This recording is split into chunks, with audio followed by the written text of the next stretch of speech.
ओम नमः सिद्धेभ्यः। देवादिदेव 1008 श्री अचितनाथ भगवान की जय। परम पूज्य आचार्य भगवान गुरुदेव श्री वसुनंदी जी मुनिराज की जय। अहिंसामय विश्व धर्म की जय। जैनम जयतु शासनम विश्व कल्याण कारकम।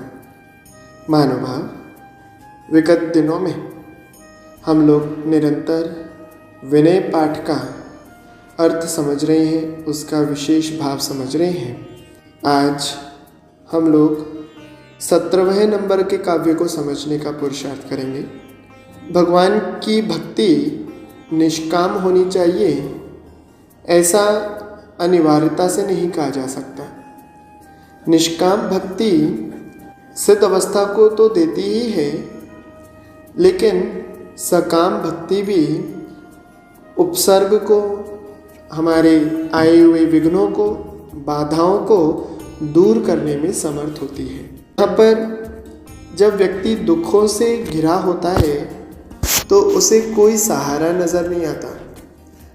पाप के उदय में व्यक्ति जिसका भी सहारा ढूंढता है, जिसका भी आसरा लेता है, वही उसका पतन कराने वाला हो जाता है। वह उसको सहारा ना देकर उसको पतन का राह दिखाता है, उसका लाभ उठाता है। जो व्यक्ति गरीब हो और उससे कोई मदद मांगता है, वह गरीब व्यक्ति की मदद करने के बजाय उसका दुरुपयोग करता है। उससे अपने मनवांछित कार्य कराकर अल्प व्यय देकर, उसकी सैलरी कम करके उसको दुरुपयोग कर उसका पाप का उदय का लाभ उठाता है। यहाँ पर इसी बात को आगे लेकर कविवर कह रहे हैं। काव्य का अर्थ बाद में, पहले उसका उच्चारण कर लेते हैं। अशरण के तुम शरण हो, निराधार आधार।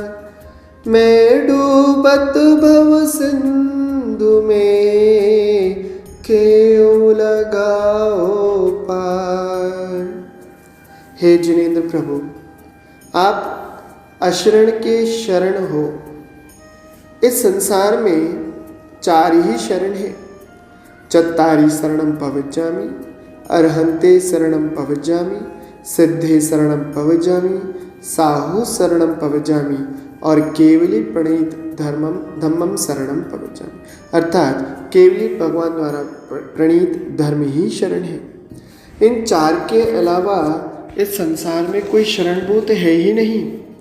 जिसकी भी शरण लेना चाहता हूँ वह अंत में मुझे धोखा देता है।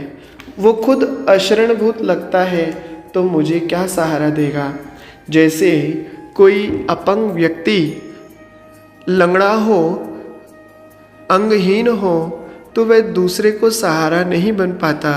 वह बेसहारा, बैसाखी के सहारे चलने वाला दूसरे का सहारा नहीं बन पाता।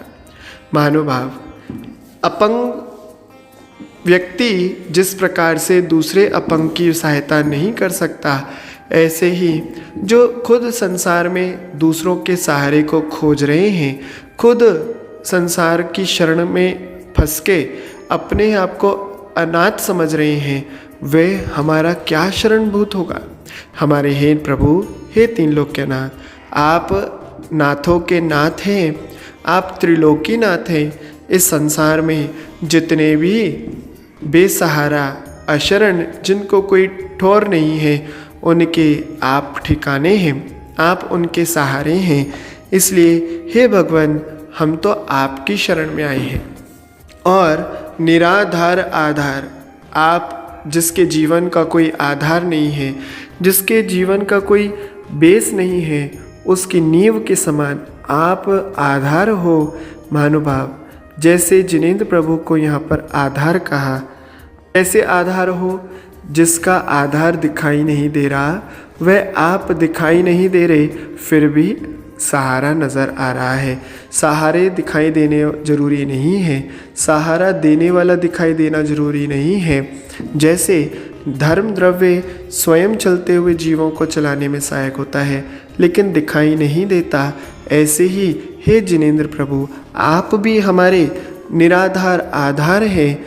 आप हमें दिखाई भले ही ना दें, लेकिन हम आपकी शरण में आकर, आपकी भक्ति करके, आपको आधार मानकर हम अपने आप को कल्याण के मार्ग पर प्रशस्त कर रहे हैं। मैं डूबत भव सिंधु में खेओ लगाओ पार। हे भगवान, मैं तो इस संसार में डूबता जा रहा हूँ। मुझे तो कोई सहारा नज़र नहीं आया, लेकिन अब जब से आपके दर्शन किए हैं मुझे एक आस जगी है। अब चुल्लू भर मुझे संसार का सागर दिखाई देने लगा है। अद्याभवत् सफलता नयन द्वयस्य देव त्वदीय चरणाम्बुज वीक्षणेन अद्य त्रिलोक तिलक प्रतिभासते में संसार वारिधिरयम चुलक प्रमाण।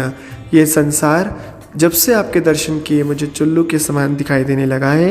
हे भगवान, मुझे अब इस संसार समुद्र से पार कीजिए, मुझे उस पार पहुंचाइए जिस पार आप हैं। अब मैं आपसे मिलन करना चाहता हूँ, आपके बीच में बैठना चाहता हूँ, रहना चाहता हूँ, आप जैसा होना चाहता हूँ। इसलिए मैं आज आपकी शरण आया हूँ। आज बस इतना ही।